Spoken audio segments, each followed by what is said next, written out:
Штурчето што говори му дава на Буратино мудар совет. Откако дотрча во одајчето под скалите, Буратино се испружи на земји крај нозете од масата. Што би можел сега да измислам? Не треба да се заборави дека на Буратино ова му беше првиот ден по раѓањето. Неговите мисли беа уште мали, малечки, ситни, ситнички, луди, лудички. Во тој момент нешто одекна. Кри-кри, кри-кри, кри-кри.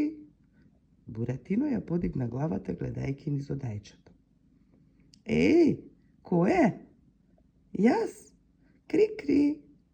Буратино забележа едно мало суштество слично на лебарка, но со глава како на штурец.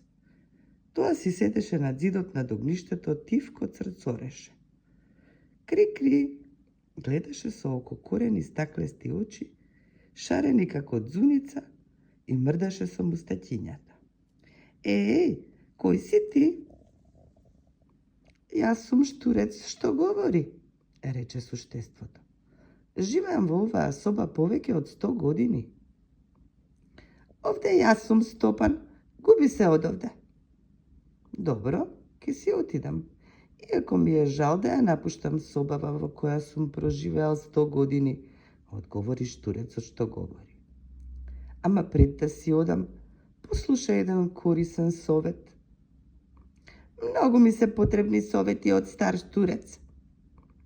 Ах, Буратино, рече штурецот, остави ги тие твои палавости. Слушај го, Карло, не излегувај од дома без потреба и од утре почни да одиш на училиште. Ете ти го мојот совет. Инаку те чекаат страшни опасности и страшни преживелици, така што јас не би дал ни една псовисана мува за твојот живот. Зошто? Запраша Буратино. Та ке видиш зошто, одговори штурецот што зборува. Ах ти, 100-годишно бубиште, лебарчиште, викна Буратино. Та јас на светов најмногу сакам токму страшни преживелици. Утре штом ке осамне ке избегам од дома и ке се качувам по оградите, ке сметнувам седела од птици, ке ги задевам и децата, ќе ги тегнам за опашка мачките и кучињата. И уште нешто веќе ќе измислам што. Жал ми е за тебе, жал ми е, Буратино. Ке пролееш ти уште многу горки солзи. Зошто? Пак запраша Буратино. Затоа што имаш глупава дрвена глава. Тогаш Буратино скокна на столот, од столот на масата што го дофати чеканчето и го фрли кон главата од штурецот што говори.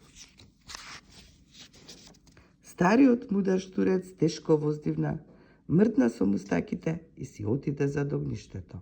За секогаш од оваа соба.